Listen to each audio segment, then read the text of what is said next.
Moçambique está sem meio de transporte e as pessoas estão tendo que fazer distâncias de até 6, 10, 11 quilômetros a pé. Eu, pessoalmente, nesses últimos 2 dias, caminhei uma distância de 7 quilômetros, 2 dias seguidos a pé, justamente porque nós aqui não estamos a ter transporte, principalmente aqui na cidade de Maputo. E a pergunta é por que essas coisas estão acontecendo e definitivamente quem é a culpa e quem é o responsável disso que está acontecendo neste exato momento. Se esse tema te interessa, fica aqui até o final, porque não só vou abordar a questão dos transportes, mas também todas as outras condições ligadas a isso aqui, porque isto aqui não é só uma questão de não ter transporte, é uma questão muito mais política e muito mais organizacional, não só do nosso país, mas que em algum momento é uma verdade que espelha a realidade de muitos países como Brasil, Portugal e outros contextos que eu aqui vou mencionar, mas partindo dessa questão aí do problema de transporte aqui em Moçambique. Para quem não está sabendo do assunto, é o seguinte: alguns dias atrás, os chapeiros, nós chamamos assim as pessoas que fazem transporte semi-coletivo, né, aqui em Moçambique, são os chapeiros, porque eles andam desses carros pequenos, nós chamamos de chapas. Então, os chapeiros, eles paralisaram as suas atividades, alegando que o município estava a cobrar algumas taxas estranhas, nesse caso 10 mil meticais de multa para todo aquele que encurtasse rotas, né? Porque os transportadores aqui, ao invés de sair de um ponto específico, de uma terminal para outra terminal, o que é que eles fazem?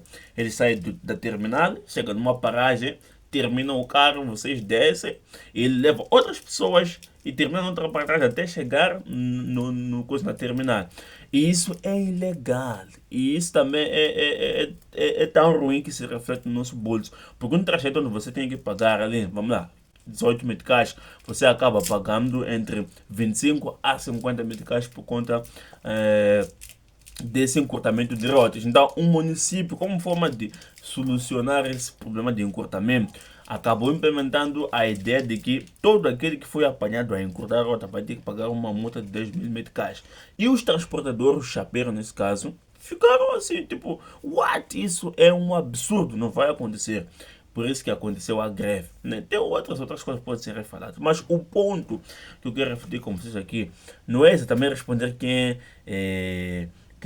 é o culpado, porque é um assunto muito complexo e nós sabemos como é que o nosso país é, não é? Sabemos. E para quem não é desse país também sabe, porque há pouco tempo nós tivemos uma manifestação que assim se refletiu. Acho que todos os países da CPLP tiveram informação dessas manifestações. Então, isso aí a gente já tem ideia. O que eu quero refletir aqui com vocês é o seguinte: é uma conversa que estava a ter com os meus colegas e eu disse assim: olha, eu disse uma coisa que eles deixou furiosíssimos comigo e que provavelmente vai deixar furioso você também, mas que se você prestar atenção no que eu estou a falar, vai perceber que há muita lógica nisso. A questão é a seguinte: olha, estamos a andar a pé porque não tem chapa. Isso porque os chapeiros estão de greve. E estão de greve porque o município está a aplicar uma multa estranha. E o município está a aplicar uma multa estranha porque eles estão a encurtar a rota. E nós também estamos furiosos com os chapeiros porque nós estamos chateados porque quando eles encurtam a rota gastamos muito dinheiro. E a pergunta que não cala é: quem é o culpado de tudo isso? Nós, os utentes, vamos falar: não, o culpado é o chapeiro que encurta a rota. O chapeiro vai dizer: não, o culpado é o município que faz uma multa estranha. E assim a culpa vai passando de mão a mão. Mas a pergunta eu volto a fazer: quem realmente é o culpado desse caos? E eu vou responder o seguinte: na minha opinião, eu não sou chapeiro, não tenho nenhum carro que faz chapa, não tenho nada parecido, não tenho nenhum motivo que corromperia assim a minha opinião para favorecer o chapeiro. Mas eu disse e eu digo: o chapeiro tem razão. Isso sofre, claro que nós sofremos com isso, mas o chapeiro tem razão. Porque se você fazer uma matemática básica de quanto é que um chapeiro gasta para fazer uma volta completa e de quanto ele ganha se ele não encurtar a rota, você vai perceber com muita facilidade que ele ganha praticamente nada. É uma miséria.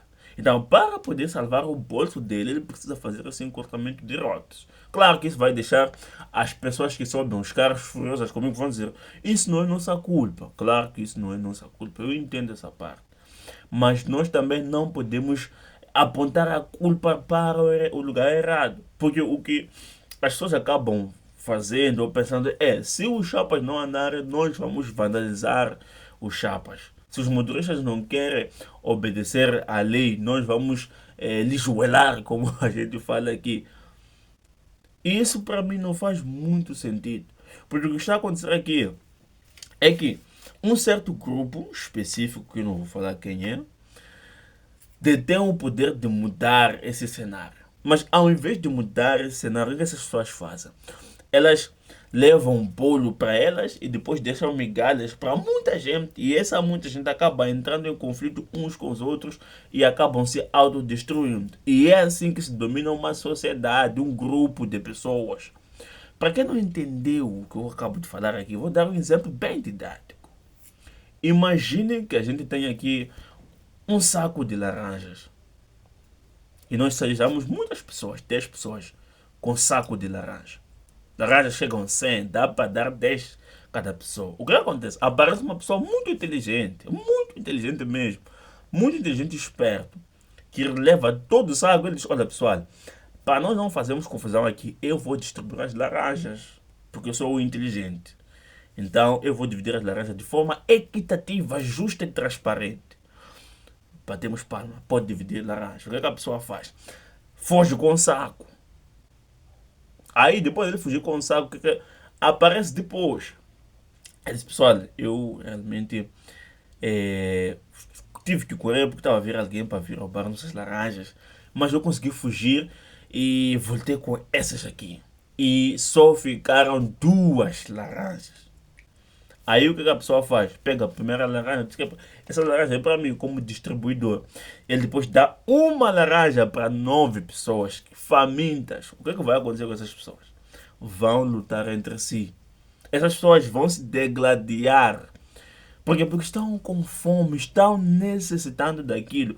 E como eles já perceberam que, olha, uma laranja para nós 9 não vai dar, o que vai acontecer é uma guerra entre essas pessoas para ver quem que fica com a laranja com a finalidade de preservar a sua própria vida. Esse exemplo é metafórico, é óbvio, mas eu estava a tentar dizer uma coisa que se vocês até agora ainda não perceberam, vão me desculpar. Mas vou dar até um outro exemplo para ver se vocês entendem o que eu estou tentando dizer. Observe, por exemplo, Portugal. O que está acontecendo em Portugal atualmente?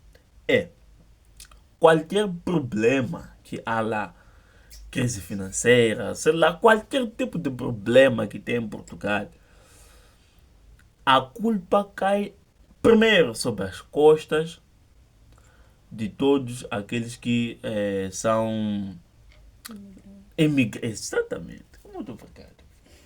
Cai sobre todos os imigrantes. Você vai perceber os portugueses: esse país está na merda por causa dos imigrantes. Esse país não vai para o lado nenhum, é por causa dos imigrantes. Esse país é o quê? A culpa é sempre do imigrante. As pessoas não param para pensar de onde vem um problema. Acha que o imigrante não tem nenhum problema, sabe por quê? Porque o imigrante é a pessoa que acorda, vai trabalhar e faz com que a porra desse país funcione. Da mesma forma que o problema não está com o chapeiro acorda com o objetivo de transportar pessoas para ter um lucro. Só que quando ele faz isso, e essa transação, esse movimento não lhe dá dinheiro, ele precisa criar um mecanismo que possa lhe dar dinheiro, lhe dar autossustento. E ele faz encurta a rota. Aí nós ficamos chateados, porque nós também não temos dinheiro. E encurtar a rota nos provoca muitos problemas. Aí ficamos putos com o chapeiro. E o que, é que vai acontecer? Nós vamos lutar entre nós. Assim. Por quê? Porque o chapeiro está nos injustiçar, mas também o chapeiro está se sentir injustiçado. A finalidade é lutar. Nós temos uma pequena laranja para muita gente e nós vamos lutar para ver quem que fica com a laranja. Isso chama-se burrice da nossa parte. Porque o correto não seria nós nos degladiarmos porque por causa de uma laranja. Nós tínhamos que pegar o inteligente e esperto e ele nos dizer onde é que deixou todas as laranjas. Porque somente assim é que vamos poder ter conteúdo suficiente para saciar as necessidades de todo um grupo. Mas se nós focamos naquela laranja, uma laranja que nos deram para brigar por ela, nós sempre vamos terminar assim nos degladiando. Eu vou dar mais um exemplo sobre isso. Isso é tão sério, pessoal, que eu estou a falar aqui. Não sei se estou a fazer vocês entenderem, mas isso é tão sério que é a mesmíssima lógica, é quase, né, digamos assim, a mesma lógica usada pelo Hitler para poder promover o nazismo entre os alemães. A Alemanha, durante ali aquela situação de pós-Primeira Guerra Mundial, estava devastada, estava tudo uma porcaria aquilo ali. E Hitler aparece e diz, pessoal, vocês sabem porque o nosso país está na merda. Vocês sabem porque nós estamos a passar fome. Vocês sabem porque a nossa economia está partida. Vocês sabem porque que tudo está de qualquer maneira. Exatamente. É por causa dos judeus. Se nós queremos que a Alemanha fique boa, temos que acabar com essa raça. Consequência disso, criou-se o nazismo. E quantos milhões de judeus tiveram que ser sacrificados em nome da Alemanha? Mas por que isso deu certo? Porque as pessoas compraram a ideia do Hitler. É porque as pessoas não têm a capacidade de enxergar o verdadeiro problema. O problema da Alemanha não era o estrangeiro, não era o imigrante, não era. O problema era questão de sofrer as consequências da guerra que eles mesmos haviam provocado. Mas quando é um momento de necessidade, um momento de desespero, as pessoas não pensam. E facilmente as massas são manipuladas. Assim fez Hitler. Assim está a acontecer em Portugal hoje em dia, que portugueses odeiam imigrantes, digo de um modo geral, porque sempre existem exceções. Assim também acontece no Brasil. Você vai ter a terra, assim, a terra dos indígenas sendo, entre aspas, invadida porque a indústria não está a produzir conforme, a indústria agrícola não está a avançar conforme, porque a maior parte da terra é ocupada por aqueles, então aqueles têm que ser tirados dessas terras férteis para que nós possamos produzir mais. Mas será que esse mesmo é o problema? O problema é o indígena. Será? Eu não acho isso. Eu acho que nós, enquanto população, temos pouca capacidade de analisar as coisas e facilmente aderimos a movimentos massivos, a movimentos que apelam para nossas emoções. Porque quando nós somos um grupão, assim, já paramos de pensar e começamos a fazer barbaridades sem precedentes, sem comparação.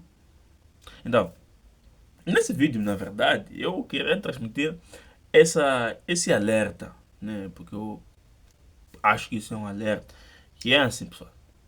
Pelo menos você, enquanto indivíduo, sempre que te apresentar uma solução fácil para um problema social, pare para pensar. De onde vem o problema e como resolver o problema. Porque se nós não pensarmos, vamos nos matar e não vamos resolver porra nenhuma. É isso, pessoal. Se isso fez sentido para vocês, deixem o vosso like aqui no vídeo. Se inscrevam no canal e comentem aqui embaixo o que vocês acham desse assunto. Conforme vocês podem ver, esse vídeo não tem nenhum roteiro, é apenas uma opinião minha. Que. Pronto, eu tenho minhas opiniões. Quem quiser discordar, fica à vontade para discordar, porque eu sei que tem um monte de comunistas que vai discordar. Já viu? Já falou do comunista? Já era. Já era. Mas enfim. É isso, pessoal. See you later. E faça o dedo.